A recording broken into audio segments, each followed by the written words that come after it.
Oh, God, we're going back in, mate. Going back to the 70s. Well, 60s for you. 50s, actually. 50s, yeah. It was 22. Well, my family have always been a musical family. My father was a professional musician, albeit different kind of music, but, you know, I was surrounded by musicians and music from being a toddler. So it's never been a strange idea to me to be, you know, making music for a living and performing as a musician. Always seemed like quite a reasonable idea. But playing reggae was, I mean... Well, I think that's the thing, you know. I mean, with us, we were teenagers and we had a love affair with music, like all teenagers do, you know. And and reggae was around us, and it was... I mean, at the time, there was prog rock, and that was never going to be... Well, at his time, there was prog rock, you know. Well, When reggae was invented, I was like a 12-year-old kid. So for me, it was just like, it was an awakening, you know. It was a new moment. music. Yeah, it was absolutely just... And it was more social. Ruled me from that point on, really, you know. Jamaican pop music has just always informed my musical tastes. And when we come from in Birmingham as well, you know, a lot of West Indian people were there, so with them came the music, and you know, and we used to, you know, become friends, and we listened to the music. And yeah, we're all from to me, it was natural. in a city, you know, which is where, of course, all the immigrants came to in the 60s and the late 50s. So. Yeah, but I mean, we didn't argue about... We never discussed the kind of music we were going to play. It was always going to be a reggae band. It was, you know, we weren't going to... We didn't... It wasn't like, are we going to do this or are we going to do that? Are we going to play Indian? No, it was never considered. Or it was only ever going to be reggae. Yeah. We had an epiphany when we went to see Bob Marley in 1976 at the local Odeon. And we all went as a gang, and never looked back. Amazing. It was just one of those experiences, you know. You saw pure class, but raw as well, you know, and it was just came from somewhere completely somewhere and else. he had a message, you know. Absolutely, a political message as well. Yeah. And that was in 1976. Yeah, that was 76. Yeah, and then so 2 years later in Birmingham. So 2 years later, it took us 2 years to get round to it, but that was really was the springboard, the thing that made us want to form a band was that experience. And so, you know, back at that time, was it like, you know, we're starting a band and we want to be big stars, or we want to make, you know, we want to make successful albums and we want to tour? Or was it just like we really like music and we want to play reggae? It was like the punk time, see. So everybody was in a band. Yeah. And everybody and that area where we were from was all like, you know, a lot of drugs, a lot of different people. You know what I mean, like students and everything. A lot of like local gigs. So we just thought we'd have a go, basically. I mean, we didn't really know what was going to happen, did we? You know what I mean? None of us could play it just like develops. It's true. We still can't. And we, you know, we all like dub. Wanted to be like in a dub band. But you know, at the time we were talking about like the later 70s, and Still Pulse had the first reggae album at #1 with Handsworth Revolution. We're coming out of the punk era. There was a reggae band on every street corner. It was perfectly natural that we, reggae became big at that point. You don't join a band and not dream of being successful. Of course you do. Of course you imagine you're going to be on top of the pops in no time at all. You know, and for us it happened really quickly. I mean, 12 months of gigging and we were on top of the pops, you know. That was pretty amazing. And that was because of Chrissy Hine, the Pretenders, getting us on a tour, and that exposed us. A little bit too early, really. We weren't quite ready. Kind of rabbits in the headlights. We're making albums and touring ever since, really. You know, we've never stopped. But from the day we started, I personally saw it as a career. We all treated it like a job. We did it 5 days a week, Monday to Friday. We started and finished at tea time, and we worked solid. And those of us that were working, him and me, both had jobs, and we gave them up to be in the band, you know, because it had to be 5 days a week and treating it deadly seriously. Show business like professionally. God bless the dole. Well, you know, obviously your father's influence as well. Went on the dole so that, you know, we could be in the band. You know. £13.50 or something it was a week on the dole. And you know, resultingly, like one of the wittier band names out there. It was our mate. It was our mate. He came up with it outside his pub. And we had 10 million followers straight away. So 3. No, I like to say 10. We always exaggerate. It was called Jeff Cancer and the Nicotinis. Yeah, That's all that one point. Yeah, it was, yeah. But you know, at the time, Rock Against Racism were big promoters. They promoted a lot of local gigs, and they always put at the bottom of the posters UB40 half price. So it was a familiar expression, you know. Everybody knew what a UB40 card was. Yeah. So It's when we called ourselves UB40, it was instant. You know, there was instant interest, and as Norman said, we had 3 million card carrying fans. You know, People who knew the name automatically. already, yeah. And of course, the media loved the name, so we got interest straight away. You know, it turned out to be marketing genius, but we didn't know that at the we time. didn't We plan just it, thought so it was funny. quite funny. Yeah. And the first album, of course, was Signing Off. Yeah. You know, Which is And we it's all just like genius. all part of the brand. Yeah, embarked on our new That's careers. us. That's us. Geniuses. Genii. That's what we are. And so what I want to ask about is your latest album. Oh, Yeah, So- back with a vengeance. You know, For the many. What for each of you? What's the best track? On it? Or is there one favourite among all four of you? I haven't got one favourite at all. I'm loving the album at the moment. I'm loving every track on it, you know. it came from different directions because there were different people that contributed in ways that they hadn't done before because we had a different setup, you know, with a different singer. So Where this did you album, record sorry? Where did you record it? Well, we recorded sort of wherever we could. We just set up with the gear, and you know, you can take your studio around with you now. you know, Yeah, so- we had these rehearsal studios in Coventry that we use called Music Up, and we basically recorded most of it there. Yeah. When it came to mixing it, we came to a Birmingham studios and mixed what they called Summerfield Studios. We mixed the album there. But literally, we only had a couple of weeks there. We worked on and built the tracks and recorded the tracks in that rehearsal room in And Coventry. some of it was recorded in, Earl's front room. Yeah, little bits here when we was demoing. Yeah, and yeah, stuff. you can do that these days. It's Yeah, great. backstage. You know. Uh-huh. Well, we stopped doing it at some point in the 90s. We started doing it a bit like painting by numbers, where one or two members of the band would go in and put stuff down, and then another one would go. Yeah, and to put build stuff the down, tune in and the then computer. we would yeah, build yeah. it up Yeah. using computers, you know. Yeah. And All rage at the time, you know what I mean? kind of, It's like kind new of lost the technology. band. You know, it was still music, but it wasn't Stopped us. being a band. Yeah. Getting the So live we energy. went back. I mean, that's what to we do, recording yeah. I as a mean, band. you know, we are first and foremost a live band. Before, you know, we're better on stage than we are on record a lot of the time, you know. So that's how we want to hear it. We want to hear what we would do live on the record. You know.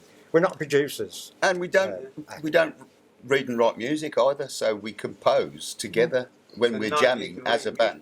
No, we don't read That's music. great. I We really just like jam. it when Well, we always say, musicians can't. You get, like, it's from the heart. well, if it's good, you'll remember it. If it's not, So how did you guys learn to play? Did you just kind of pick up your instruments and play by ear? Basically, yeah. Yeah. Yeah, we listened to a load of records and just took them apart and played them and then started writing our own. I mean, actually, we must have been mad. We were doing things we had no qualifications to do, really. We started writing our own songs where we could hardly play our own instruments, you know. But, you're not afraid when you're young, you know, you have no fear, do We you? fumbled our way through, didn't we? We Kind did, of. yeah. Mm. You know, when the first album was, I don't know how we got it together. I'm really proud of it, you know, but how we managed to do it, I don't know.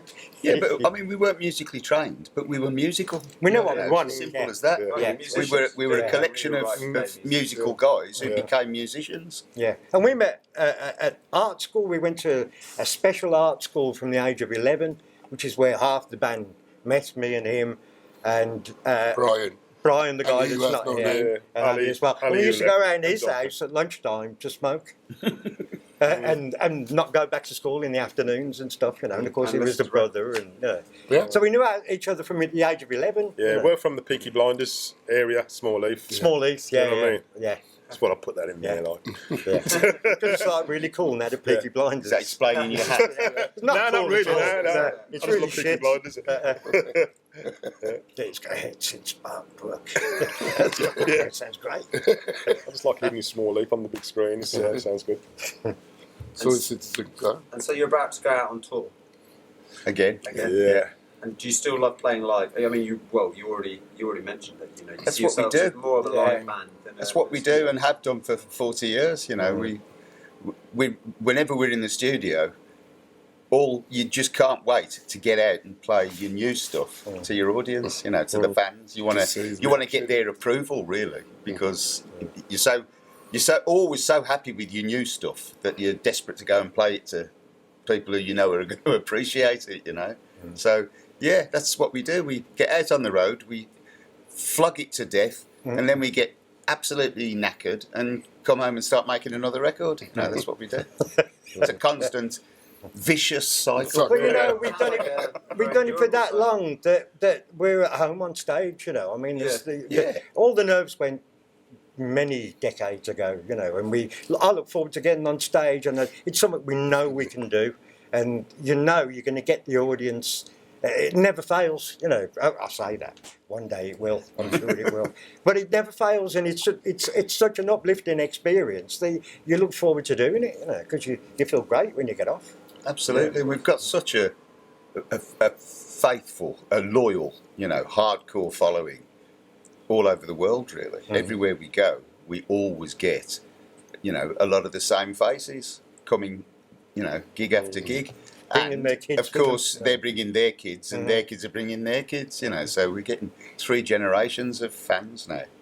And, I'm constantly amazed by how many teenagers there are at the front of the stage. But we can go all the way around the world, as far as you can go to, like Samoa, for instance, and play their 50-year anniversary of independence, and 20,000 people will turn up and all sing the songs back to us, which is as far as you can go without coming back on yourself, That's what gigs are about. It's a relationship between you and your audience. Yeah, that's the modern music business.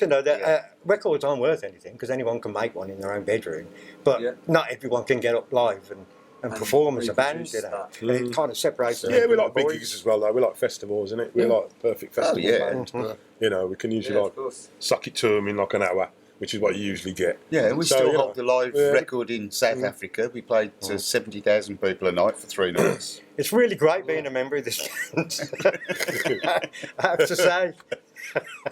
Doing your own gigs, it's more hard work because obviously the show's longer. But like your festivals, we really have a good time. We you just go for it, basically. You just play a hit set. Yeah.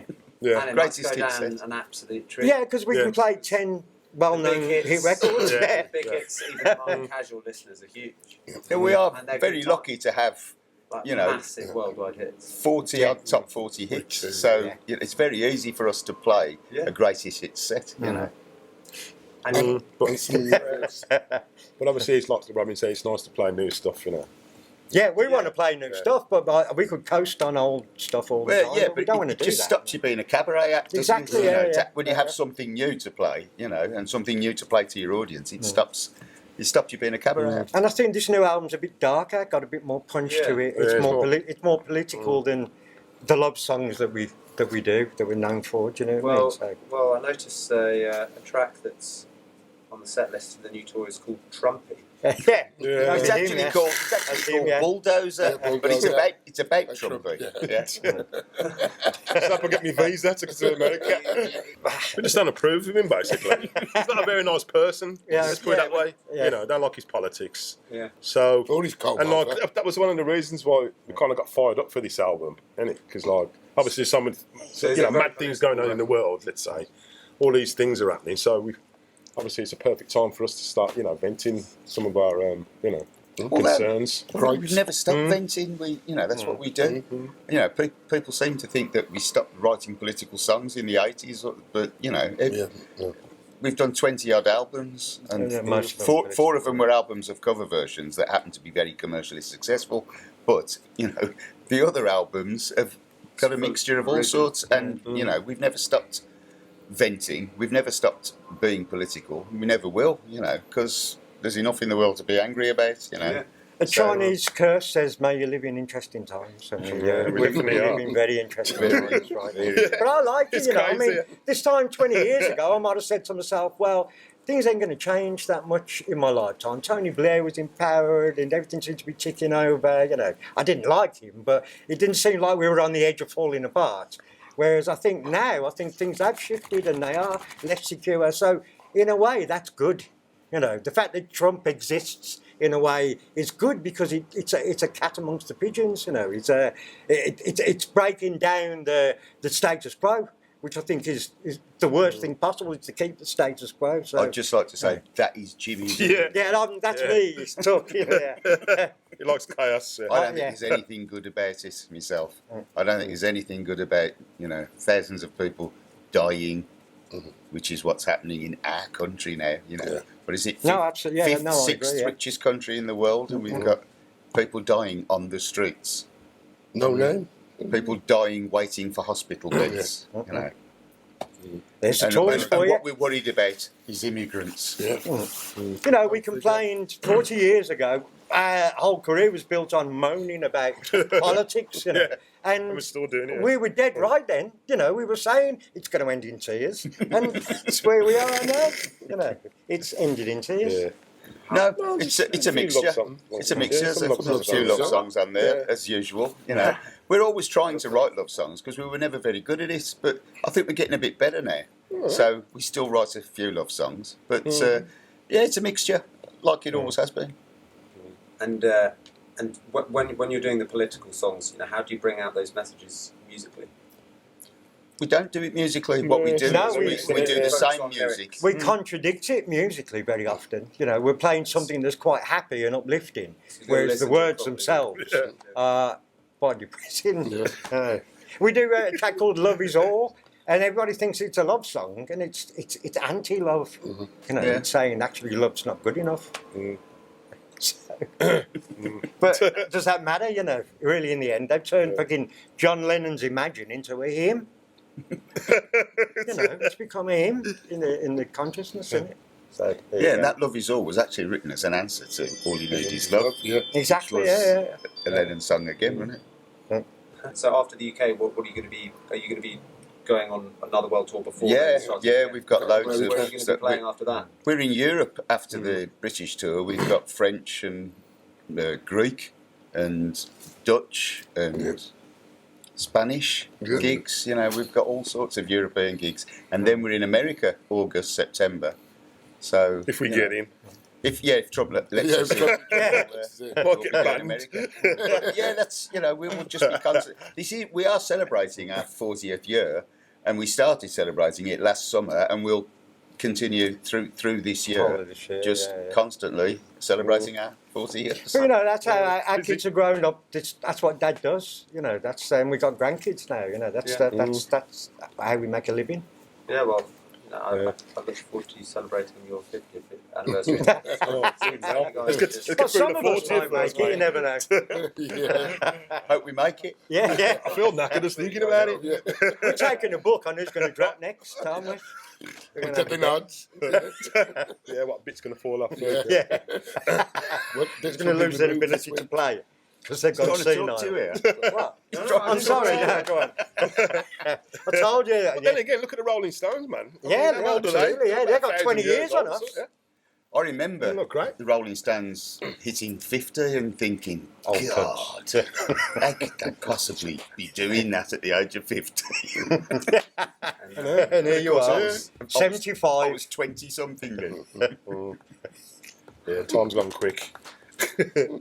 Really quick, yeah. Are there some deep cuts from across your, you know, your discography that you would like particularly highlight as kind of being quite underrated? More obscure Yeah, ones. more you obscure mean, yeah. records, songs for people to check out. It's difficult when you've Off the recorded top of your head. 250 tunes. It's Well, we've really recorded difficult. 500. Is it haven't we? 500? 500 tunes we've Good recorded, Lord. yeah. Really? So it's quite a fucking lot.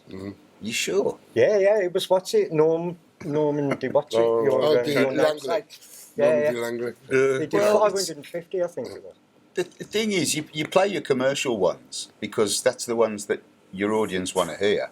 You know, the sort of more casual fans want to hear your hits. They want to hear the commercial ones because that's what made them go out and buy the record, Yeah, etc. yeah. You know, but your hardcore fans, Madam they love Medusa, a you different got- set of tunes altogether. You know, and they tend to be the heavier, more political. You know, I think, for a start, Stuart Lee, the comedian, he came to our gigs and he loved the idea that we do a song called Madam Medusa. and we got lots of young girls singing, "We're going to shoot her in the head," and so just yeah, he loved that. But it's quite a heavy track. It was off our first album, you know. So I would recommend Madame Medusa as one of our more obscure but heavy It's tracks. like shoot the police in it by NWA in it. Oh, yeah, but it was well before then. Yeah, it was well before then actually. Yeah. I think 79. I don't know. There's Loads, man. I think Broken Man off the the new current album, yeah, is a heavy tune that sounds like UB40 from the early 80s. You know, That's what to you were me. just listening to now, isn't it? Yeah, we were. Yeah. Yeah, That we was- were just listening to a that was the live live version of version. it. Yeah, yeah. Because I thought it was. I thought, and I'm not sort of, you know, being sycophantic. I did think it was an actual record first. Well, That sounded we- good, doesn't it? Nah, Yeah, I was We've been surprised. I doing thought this it for was a very long when time. You know, It sounded good. we know Just what need we're some doing. effects. Yeah, and it features a very well-known Jamaican artist, Kabaka Pyramid, and he does a rap on it on the album. So of course we've got a recording of Kabaka. Yeah, I was wondering who was. that we Yeah, Jimmy yeah. Trigger's- Yeah. He's a trigger man. let that Yeah. off. You know, when we Yeah, need to. man. Off a pads But like. I like to use technology, and you know. Well, But- we can't bring Kabaka on tour with us, so Yeah. of course we have to sample him and, Still and trigger wanna- it. You know, So It sounded good. The vocals. Sounded good. yeah, yeah, That's sounded what nice. it's, good man. I'm sure it's going to be a great tour. Well, Yeah, we're looking forward to it. Yeah, Thanks very much, guys. yeah, you're Pleasure. welcome. Yeah, no problem. Thank you. Wicked.